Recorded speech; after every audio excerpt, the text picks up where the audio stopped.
Kembali di Anyu Sore, pemirsa kita lanjutkan diskusi kita. Sudah bergabung juga bersama kita Bang Opan Lamara. Selamat sore, Bang Opan. Selamat sore, Davi. Assalamualaikum. Ada manajer kita. Waalaikumsalam. Luar biasa. Bang Marji. Terima kasih. Waalaikumsalam. Juga. Oke, Bang Opan, kalau kita melihat pertandingan tadi malam ini, dramanya itu benar-benar seperti drama Korea begitu ya, karena fisik pemain dan juga mentalitas juga diuji di lapangan. Anda melihat bagaimana performa fisik ketika menjalani 2 kali 45 menit dan juga sampai adu penalti, Bang Opan? Iya, betul, Davi. Drama yang sutradaranya sungguh luar biasa. Saya bahkan sudah melupakan kapan saya terakhir menyaksikan sebuah pertandingan sepak bola yang harus diakhiri oleh 11 penendang penalti. Ini luar biasa. Ini sekaligus menunjukkan bahwa mental pertandingan anak-anak kita memang sudah sangat berkelas. Nah, selain itu, kalau kita berbicara secara keseluruhan dari pertandingan tadi malam, maka berbicara tentang sepak bola, berbicara tentang data, statistik, dan fakta. Faktanya kita menang. Data statistik hasil pertandingan menunjukkan bahwa kita mendominasi Korea. Korea juara Asia, juara bertahan dan juga ya rajanya Asia lah, langganan Piala Dunia. Dan sekaligus kita membuat mereka satu Korea menangis karena kita menghentikan laju mereka untuk kembali hadir di Olimpiade. Itu dia drama tentang tadi malam.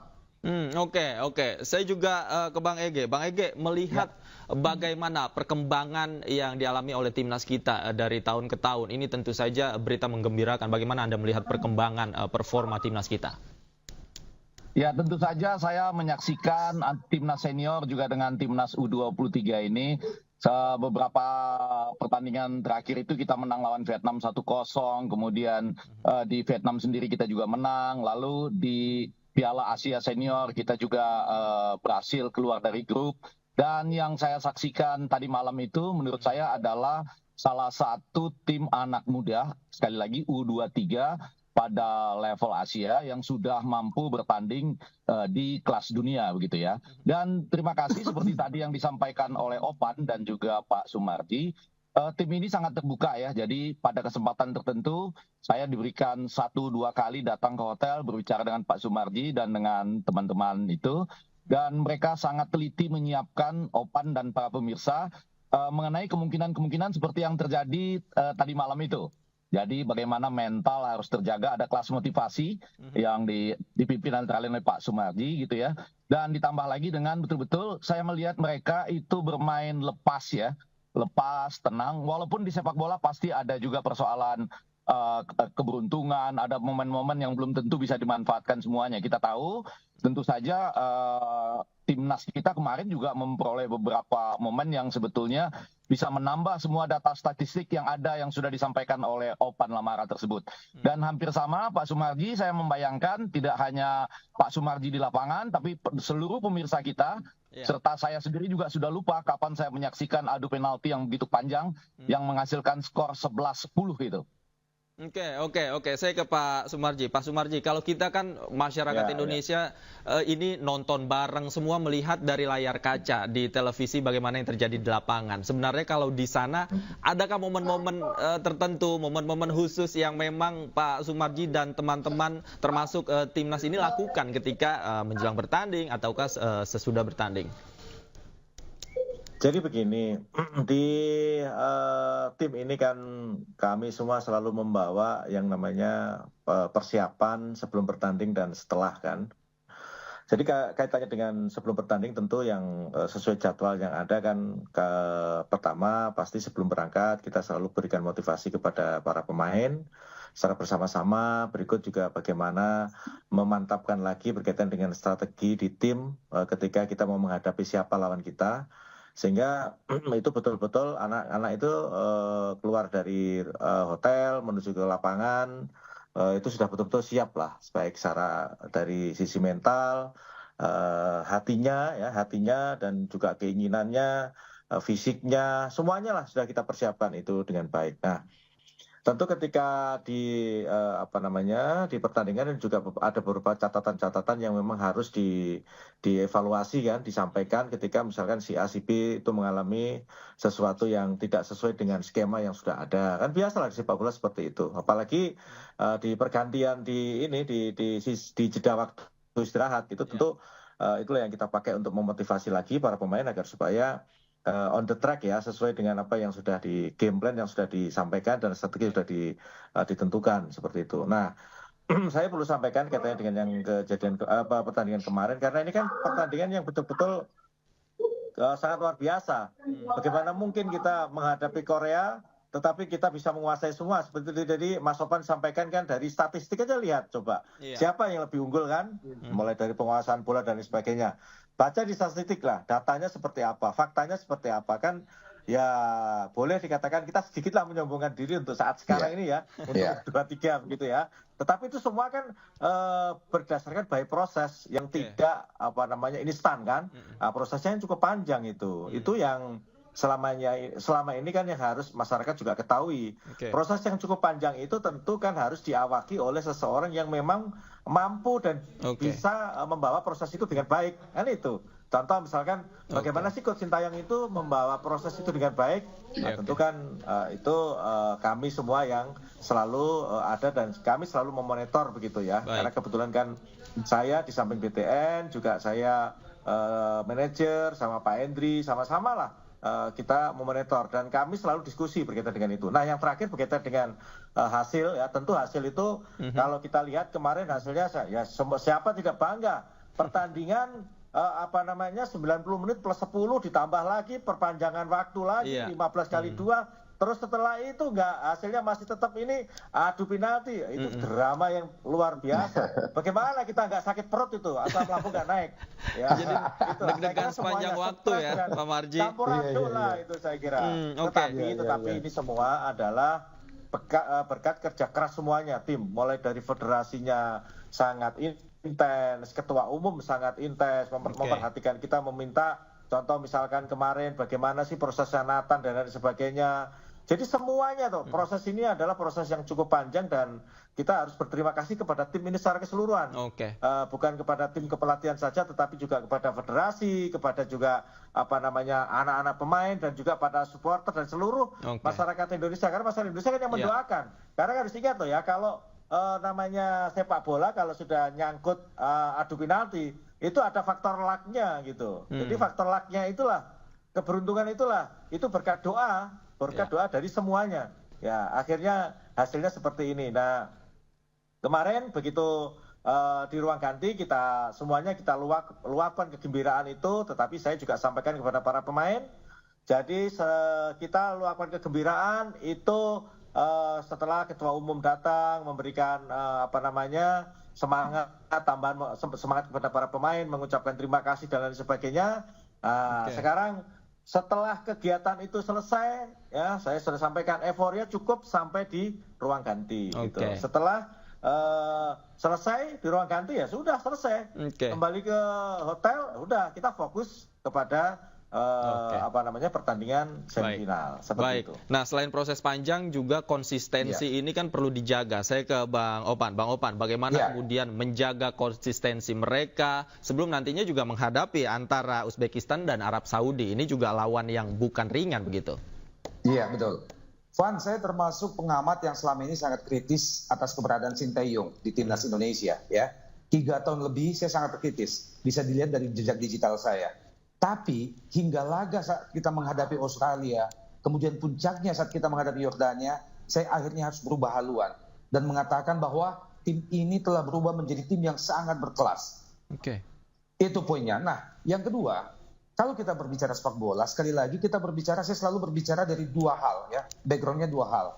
Data, statistik, dan hasil pertandingan. Kenapa saya baru mulai merasakan kegembiraan, kebanggaan yang luar biasa saat kita mengalahkan Australia dan puncaknya saat kita mengalahkan Yordania? Karena dalam pertandingan sebelumnya, bolehlah kita menang. Tapi statistik, hasil pertandingan itu belum terlalu memihak kepada kita. Artinya pada saat itu kental nuansa keberuntungannya. Kemudian yang kedua, saat kita menghadapi Australia, puncaknya saat kita menghadapi Yordania, maka di situ bukan cuma hasil, tapi ada sinkron antara statistik pertandingan dengan hasil yang luar biasa. Dan puncaknya adalah tadi malam, saat menghadapi Korea, kita berbicara tentang statistik, kita berbicara tentang mentalitas, kita berbicara tentang hasil, semua berpihak ke timnas Indonesia.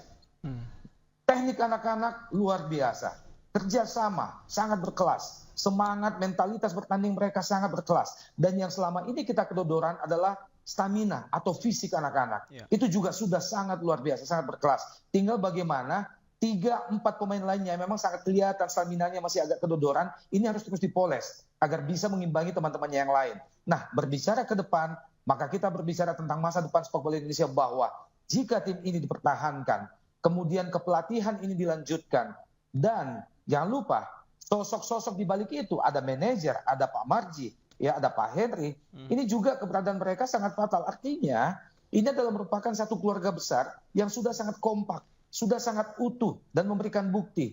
Pertahankan ini, kemudian bagaimana kita tinggal menambah 1, 2, 3 pemain lagi agar bisa semakin lengkap. Cita-cita kita bukan hanya Olimpiade. Ingat, negara ini sudah sangat merindukan Olimpiade yang terakhir kita berada di sana tahun 50-an. Kemudian langkah kita selanjutnya dalam proses adalah menuju Piala Dunia 2026. Dan saya mengatakan di salah satu TV nasional kemarin sebelum laga tadi malam bahwa jika kelas kita sama seperti saat kita menghadapi Yordania, maka siapapun negara Asia bisa kita kalahkan. Artinya Indonesia layak untuk berada di Piala Dunia 2026. Baik. Dan itu penting sekali. Saya ke Bang Ege. Bang Ege sebagai pencinta sepak bola, kemudian juga pakar komunikasi begitu. Ini kan tidak henti-hentinya diperbincangkan, baik secara langsung maupun di media sosial. Kemudian masyarakat Indonesia juga berbicara, berkali-kali meretweet, memposting ulang potongan-potongan video pertandingan semalam. Anda menganalisisnya seperti apa? Bagaimana kemudian hasil ini bisa membuat tidak hanya pemain yang merasakan antusiasnya, tapi juga masyarakat di Indonesia?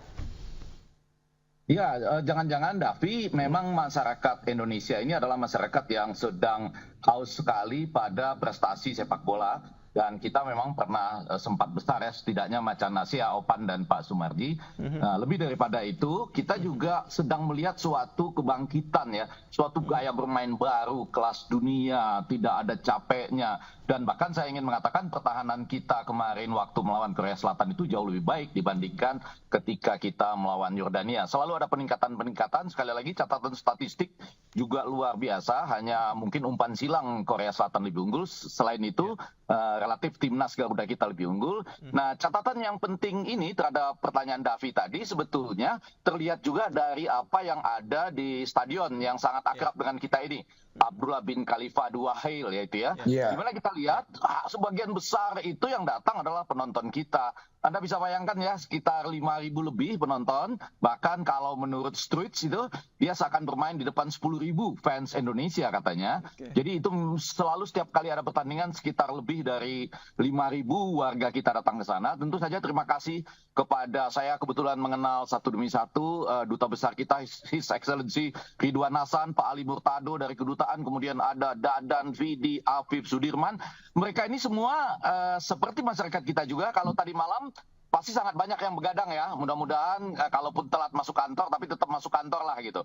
Jangan lupa itu juga terjadi di Doha sana, walaupun kita ada beda 4 jam lah, kurang lebih seperti itu. Dan mereka terus loh, Davi dan para pemirsa, mereka itu sejak dari pertandingan pertama, Indonesia lawan Qatar, Indonesia lawan Australia, lawan Yordania, kemarin melawan Korea Selatan, dan nanti tentunya akan ada 3 pertandingan lagi ya, semifinal, kemudian perebutan 3 dan 4 serta 1-2. Tetapi lebih daripada itu sekarang saya yakin bangsa Indonesia sedang membayangkan bahwa tim U23-nya ini akan ke Olimpiade, bahkan sudah seperti ada tempat-tempatnya.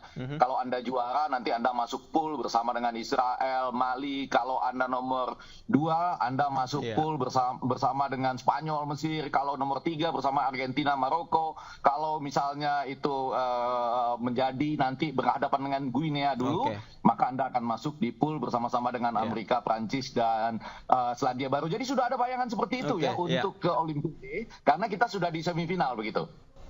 Oke, itu cerminan fanatisme kita semua tentu saja untuk timnas Indonesia. Saya terakhir ke Pak Marji. Pak Marji, ini kan yang dikhawatirkan Rafael Struy kan kena akumulasi kartu. Nah, bagaimana kemudian ini tidak menurunkan mentalitas teman-teman di lapangan? Iya. Saya sedikit ya. Tadi saya tambahkan kaitannya dengan konsistensi tadi. Saya terima kasih nih Bang Opan tadi. Jadi memang betul di tim itu ketika kita membawa tim itu bagaimana supaya konsistensi tetap terjaga, itu memang yang harus kita utamakan adalah bagaimana membuat tim itu betul-betul semuanya kondisinya nyaman, aman gitu ya, nyaman, aman, tenang gitu ya. Itu penting sekali. Baik. Dan ke depan memang kita harus tetap mempertahankan hal yang demikian. Berkaitan dengan soal Rafa akumulasi kartu, tentu kemarin sudah kita bicarakan juga. Kita nggak perlu khawatir ya, memang kalau kita bicara berkaitan dengan pelapisnya adalah ada Sananta, ada Hoki kan, tentu itu bagian terpenting yang tidak perlu harus diragukan kemampuannya anak-anak ini. Dan kami semua sepakat bahwa akan memaksimalkan kedua anak ini di sisa waktu yang ada akan kita pergunakan sebaik-baiknya agar supaya bisa lolos untuk bisa menuju ke final. Seperti itu. Baik, itu harapan kita bersama. Tentu tidak bertumpu hanya pada 1-2 pemain, namun ini adalah permainan kolektif dan ada banyak pilihan yang bisa dicapai. Terima kasih Pak Sumarji sudah meluangkan waktu bersama kami. Bang Ege juga terima kasih. Bang Opan terima kasih sudah bergabung bersama kami di iNews Sore. Pemirsa jangan